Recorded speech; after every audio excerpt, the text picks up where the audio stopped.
CMA TV vous présente la chronique culturelle. Alors, comme à tous les mercredis, c'est le temps de vous présenter notre chronique culturelle. Jonathan Renière, bonjour. Bonjour Michel, bonjour tout le monde. Oui, ça va? Ça va super bien. Toi ouais, aussi. Hein?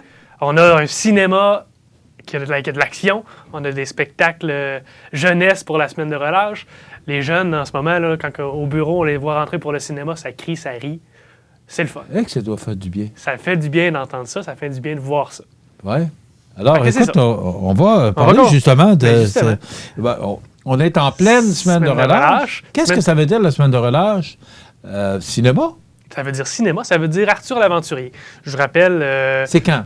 On a Arthur l'Aventurier qui a commencé lundi. Il est venu la semaine dernière? Il est venu, en fin de semaine. Comment il va, notre cher Arthur? Arthur, il va super bien. Il est très, L'as-tu rencontré? Moi, je ne l'ai pas vu. Là. Il est venu samedi. Samedi, je n'étais pas disponible. Okay. Mais il était très énergique. J'ai vu une petite partie du spectacle qui est encore possible de voir. Là, puis c'est merveilleux. Donc, avec les enfants, on peut voyager au Costa Rica.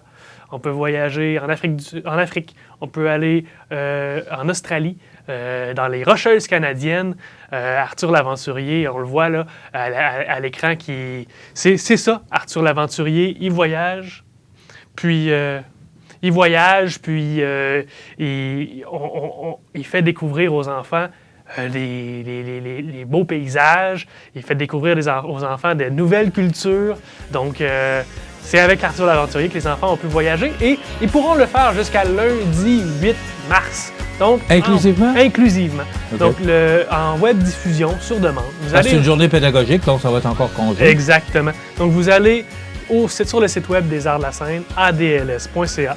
Dans la section programmation, vous allez avoir les spectacles, tous les spectacles et les films disponibles et vous allez chercher Arthur l'Aventurier. Vous cliquez sur le bouton Achat de billets et vous allez être redirigé sur notre plateforme de vente de billets en ligne et puis vous achetez votre billet de web diffusion. Pour vraiment, là, c'est sur demande. Donc, il n'y a pas d'heure, il n'y a pas de date. Jusqu'au 8 mars, vous le regardez quand vous voulez. Peu importe le moment. Exactement. Donc, vous venez au cinéma, vous arrivez à la maison, il fait trop froid pour aller dehors, on écoute Arthur l'Aventurier. Oui, mais c'est bon pour vous autres, ça. C'est bon pour le cinéma, c'est bon pour... c'est ça. C'est bon pour les arts de la scène. En revenant de dehors, en venant de glisser, en venant après le bain, peu importe. Arthur l'Aventurier, les enfants l'aiment. Est-ce qu'il est toujours aussi populaire, Jonathan? Oui, toujours. Oui, vraiment, vraiment. Il y a des parents de mon âge. Moi, j'ai pas d'enfants, mais il y a des gens de mon âge qui ont des enfants. Et puis, les enfants de 3-4 ans qui trippent, qui redemandent dans la voiture. Encore Arthur. C'est vraiment un must. Et c'est son spectacle 25 ans d'aventure, parce que ça fait 25 ans qu'il roule sa bosse, qu'il a voyagé à travers le monde. Et il nous fera revoyager encore une fois en Australie, dans les Rocheuses canadiennes et un petit peu partout. Bon, la dernière fois qu'on s'est parlé, c'est mercredi dernier. Oui. Le cinéma ouvrait le 26. Oui. Alors, comment ça s'est passé? Raconte-nous. Ça s'est passé très, très bien pour vrai. Cette semaine, on a un film d'animation pour les enfants pour toute la semaine de relâche. Puis on a un film un peu plus familial, un peu plus vieux public, là, mais c'est quand même 8, 9, 10 ans en montant. Donc, avec Sacrée Sorcière, le film d'animation Les Croods. Et on a une capacité de 80 personnes maximum. Et on n'atteint pas le 80, mais la salle se remplit à toutes les représentations. Il y a des gens à toutes les représentations. Ça veut dire que les gens se sont ennuyés de leur cinéma. Là. Les gens se sont ennuyés du cinéma. Les gens voulaient sortir pour la semaine de relâche. C'est très sécuritaire. On a le masque de procédure, le masque bleu qu'on doit porter. On ne vend pas de popcorn, mais on en vend à la fin. Donc, les gens sortent du cinéma. Ils peuvent s'acheter un petit sac de popcorn ou un gros sac de popcorn pour apporter, pour manger à la maison. On ne peut pas parler de cinéma sans parler de popcorn. Exactement. Et on le prend à la sortie, ça revient à la même affaire. Parce qu'on ne peut pas manger de popcorn dans la salle parce que le gouvernement nous oblige de garder le masque tout au long de la représentation. Donc, on ne peut pas enlever le masque, manger, remettre le masque. En théorie. On pourrait le passer par en dessous. On pourrait le passer par en dessous, mais bon. Écoute, est-ce que si jamais... Parce que là, on parle beaucoup qu'on pourrait, je vais le dire avec un grand conditionnel, là, on pourrait devenir zone orange. Est-ce que ça veut dire que ça changerait... qu'est-ce que ça pourrait changer au cinéma? Au cinéma, dans les zones oranges, ils peuvent vendre du popcorn en ce moment. Mais le masque est quand même obligatoire pendant la représentation. Donc, c'est nébuleux. OK. Mais bon. C'est ça. Ben, disons que c'est pas la première chose qui va être nébuleuse dans l'histoire des mesures sanitaires. Mais le masque reste quand même obligatoire, même en zone orange, mais le cinéma restera ouvert. La capacité ne changerait pas non plus. Là. Bon, on parle beaucoup de cinéma. C'est quoi les représentations?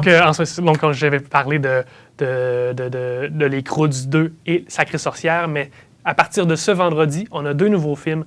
Un film plus adulte avec Monster Hunter. Monster Hunter qui est un film, on pourrait dire de guerre, là, si on veut. OK. D'abord, un peu plus. C'est des militaires qui arrivent dans le désert, dans un pays étranger, puis ils se font téléporter dans un autre monde, puis il y a des monstres, puis c'est vraiment des gens de l'armée américaine. Est-ce qu'on a des images? Pas pour ce film-là, mais on a parce que la semaine de relâche n'est pas terminée. La semaine de relâche se termine vendredi, il reste samedi, dimanche, lundi de journée pédagogique, on a un autre film d'animation qui s'appelle Calamity. Attends un petit peu, là. Celui dont tu parles actuellement, il se termine quand, lui? En fait, lui, c'est vraiment de ce vendredi 5 mars jusqu'à jeudi prochain. OK. Donc, Monster Hunter. Et à partir de vendredi, toujours, en après-midi, on a Calamity, une enfance de Martha James Canary. Bref, c'est un film qui se passe dans un vieux Far West des États-Unis. Un film d'animation très léché, très joli. C'est ça, des films de cow-boys. Très léché, et puis c'est très joli. Et c'est une petite fille qui se découvre et qui veut pas rester la jeune fille qu'il faut dire, qui écoute au pied à la lettre ce que les hommes leur disent. Elle veut s'exploser et elle devient Calamity Jane, une petite fille qui se promène dans le Far West. On a un extrait, on pourra l'écouter. Hey! Hop, hop, hop, hop! Martha Jane, c'est quand qu'on arrive? Bientôt. Quand on arrivera en Oregon, les chariots s'arrêteront et on se construira chacun une vraie maison. À vous les canaris! Accrochez-vous les enfants. Calme!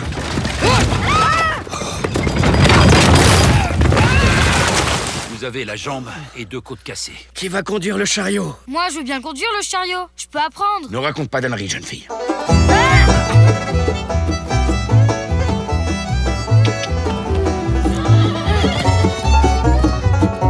Qu'est-ce que tu fais avec ce pantalon? Bah, c'est pour les chevaux. Quelle calamité! Je ne tolérerai jamais une telle tenue dans notre communauté.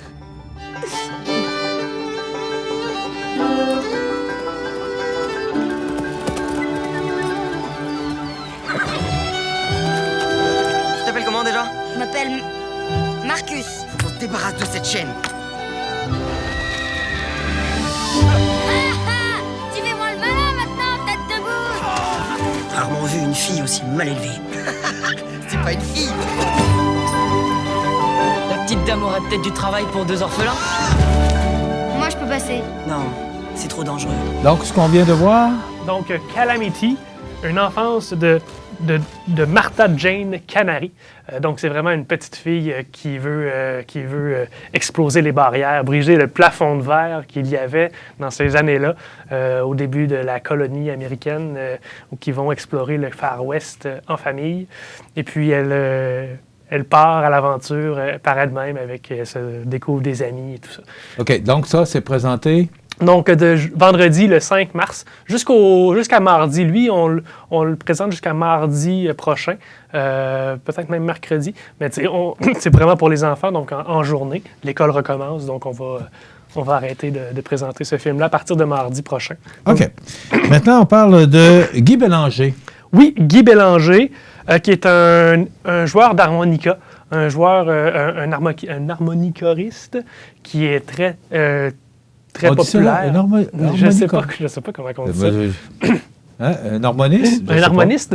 Bref, il joue de l'harmonica. Jean va trouver ça pour nous. Ouais. Il joue de l'harmonica. Guy Bélanger est déjà venu à Montmagny, ici, en 2019. Il a fait un tabac, ici, à Montmagny, encore une fois. Il viendra pour présenter son 8e album. Son 8e album qui s'appelle Eldorado. Et puis, Guy Bélanger, donc cet album-là, c'est vraiment, là, j'ai des notes, désolé. C'est vraiment, là, c'est du blues. C'est du blues avec une petite note de funk, même un petit peu de folk. Et puis, c'est vraiment entraînant. On a un extrait, pour vrai. On pourrait l'écouter. Maintenant.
harmoniciste.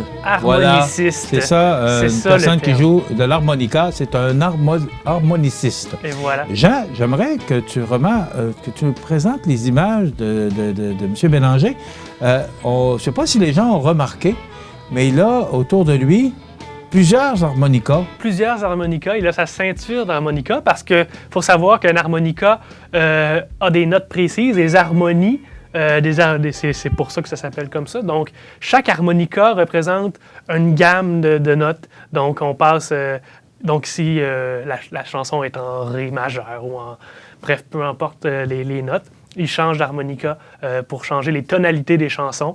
Il peut changer d'harmonica dans une même chanson pour changer de tonalité. Une guitare, un piano, tout ça, les notes, ils ont accès à toutes les notes, mais un harmonica n'a pas accès à toutes les notes. Donc, Mais c'est un art, hein? Quand tu regardes ça, une musique à bouche, là, quand tu regardes ça, tu dis, mais bon, d'où, tu sais. Il faut, chaque trou a sa note. Si on souffle, si on inspire, ça fait une note différente. Puis il fait pas n'importe quoi, là. Fait que il sait exactement où mettre sa bouche au moment. Il sait où mettre sa bouche au moment où il est rendu dans la chanson. Et chacune des harmonicas représente une note, donc une gamme de notes. Cet harmoniciste sera... à Montmagny, ici, samedi, en web-diffusion, en direct, samedi le 6. Donc, en fin de semaine, samedi le 6, à 20h, en direct. Il sera aussi en rediffusion à partir du lendemain, midi, pendant une semaine jusqu'au 12 mars. Je tiens à préciser que Guy Bélanger, c'est son 8e album. Donc, Mais pour faire 8 albums, il faut que ça marche. Exactement, il faut que ça marche. Donc, son premier album, en 2008, et depuis ce temps-là, 8 albums. Il a participé il a fait des collaborations avec des grands noms. Céline Dion, il a fait des collaborations avec elle en spectacle et sur certains albums. Avec le Cirque du Soleil aussi, il a fait des collaborations avec eux et plein d'autres. En 95, les Colocs. En fait, ça a commencé par là, ces collaborations avec des grands noms comme ça. Les Colocs, en 95, lui ont demandé « Veux-tu participer à notre 2e album? » Il a dit oui. Il a participé dans quelques chansons de leur 2e album, des Colocs. Et là, il a fait des collaborations avec des grands noms, dont Céline Dion et le Cirque du Soleil. Donc, c'est très, très impressionnant. Et puis, il roule sa bosse depuis 1974. Il a commencé à Québec, ici à la capitale nationale, et tranquillement, pas vite, il a fait sa bosse. Et là, depuis 1974, il était à Montmagny en 2019. Il est de retour en 2021.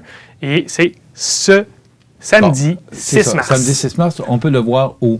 Donc, on peut se rendre au adls.ca. On va acheter nos billets. En fait, on peut acheter nos liens sur notre billetterie en ligne. On clique sur Programmation, Guy Bélanger, Achat de billets. On va directement sur notre billetterie en ligne, on achète avec une carte de crédit. Et puis, on reçoit par courriel un lien d'écoute avec un code unique à 19h45 le 6 mars au soir. On peut cliquer sur le lien, on met le code et on attend. Et à 20h, le spectacle commence. On est à la maison, on est en sécurité et voilà. Promotion, marketing, communication, Jonathan Ranière, 2 heures de la scène, merci beaucoup. Merci. On se retrouve à vous tous. Mercredi prochain. Merci, Jean. Bonne fin de semaine de relâche. Merci beaucoup, Michel. On s'arrête dans quelques instants, la nouvelle positive.